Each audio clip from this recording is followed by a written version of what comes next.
Seorang wanita asal Sukoharjo kini berurusan dengan hukum lantaran nekat membuang bayi yang ditemukan warga dalam kondisi tak bernyawa. Sementara di Lampung, seorang penumpang bus menitipkan bayi tapi tak kunjung kembali.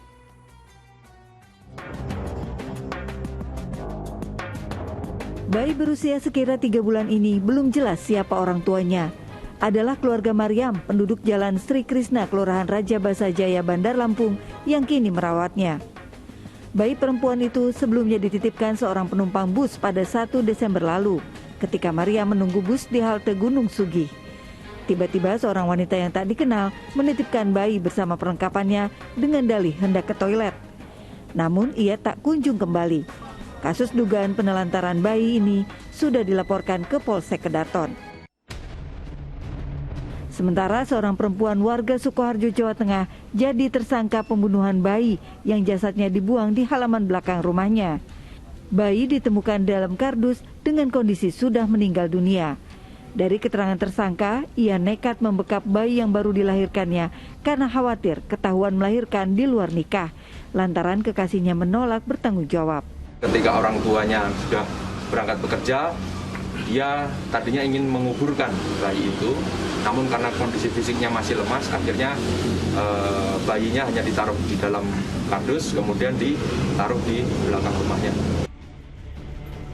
Atas tindakannya, wanita 20 tahun tersebut dijerat pasal berlapis tentang perlindungan anak dan pembunuhan hingga diancam maksimal 15 tahun penjara. Tim Liputan melaporkan. Astagfirullahaladzim, ini masih ada saja ya pemirsa mereka yang tega membuang bayi yang telah susah payah dikandung selama 9 bulan. Bahkan ada yang sampai membunuh bayinya sendiri. Ustaz, ini ya menjadi topik yang sangat, Ustaz, saya tidak bisa dipercaya gitu ya kalau saya pribadi. Tapi pandangan Ustaz terkait hal ini seperti apa, Ustaz?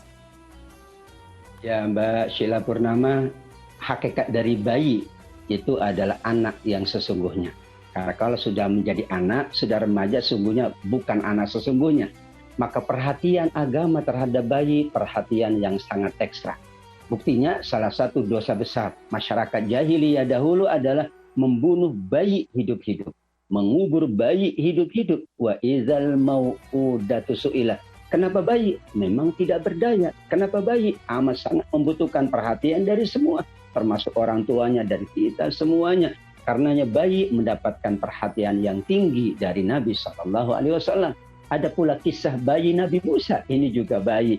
Ada bayi Nabi Muhammad, Abu Jahal, pamandanya, Abu Lahab, datang kemudian berbahagia dengan kelahiran Nabi ketika bayinya mendapatkan pengurangan hukuman dari Allah Subhanahu wa Ta'ala. Kalau mereka demikian juga sayang kepada bayi, bagaimana dengan kita? Apalagi orang tuanya, apalagi ibu yang melahirkannya. Untuk itu kata para ulama sesungguhnya bayi ini adalah representasi dari sayangnya seorang ibu. Ibu yang sayang kepada bayinya itu ibu yang betul-betul sayang kepada dirinya dan sayang kepada Allah. Tapi ibu yang tega membuang, menelantarkan, apalagi membunuh bayinya, sama saja dia membunuh diri sendiri. Karena dia adalah darah dagingnya. Ia berasal dari rahimnya. Ar-Rahim man yarhamuhullah. Orang yang punya kasih sayang akan disayang oleh Allah. Padahal kasih sayang tertinggi adalah kepada yang tidak berdaya. Bayi tidak berdaya. Karenanya alhamdulillah orang tua, sang ibu betapa sayang dengan bayi. Pahalanya melimpah. Dikarenakan ia menjaga bayinya, membesarkan, mengasuhnya. Sampai betul. Karena ada bayi, karena ada anak yang masih tidak berdaya, dijadikanlah ibu itu adalah betul-betul yang utama untuk dibakti. Bahkan di kaki seorang ibu, disitulah ada surga. Yaitu kata para ulama, manakala ibu yang sayang kepada bayi, ibu yang betul-betul tulus mengasuh, membesarkan, memenuhi hak bayi dalam berbagai aspeknya. Mudah-mudahan dengan demikian, bayi yang dijaga dengan baik, ia tumbuh pula akan menjadi anak remaja yang soleh dan soleha, membanggakan ibunya, orang tuanya, juga bermanfaat, berbakti kepada bangsa dan agamanya, insya Allah. Insya Allah, Ustaz. Tapi pertanyaan selipan nih, Ustaz ya. sebenarnya mungkin belum banyak dibahas. Kalau terkait dengan ayah sendiri Ustaz, seperti apa sih hukumnya seorang pria gitu atau ayah yang meninggalkan tanggung jawabnya untuk membesarkan anak? Ya, kewajiban seorang ayah adalah pada pemenuhan kebutuhan yang bernama nafkah. Bima faddalallahu ba'duhum ala ba'din wa bima anfaqu min amwalihim. Ini melekat pada seorang ayah.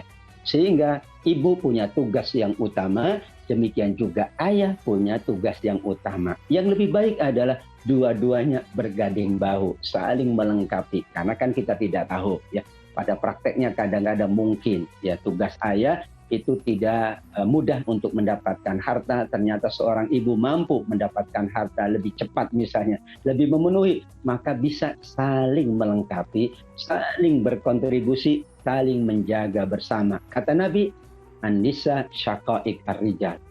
Kaum wanita atau istri atau ibu adalah sesungguhnya saudara kembarnya para suami, saudara kembarnya para ayah, yaitu dalam rangka membangun keluarganya, menciptakan keluarga yang sakinah mawaddah warahmah, membangun juga anak-anak yang soleh dan solehah. Tetap saja kewajiban utama seorang ayah memenuhi nafkahnya untuk dirinya, untuk keluarganya yaitu istrinya dan anak-anaknya.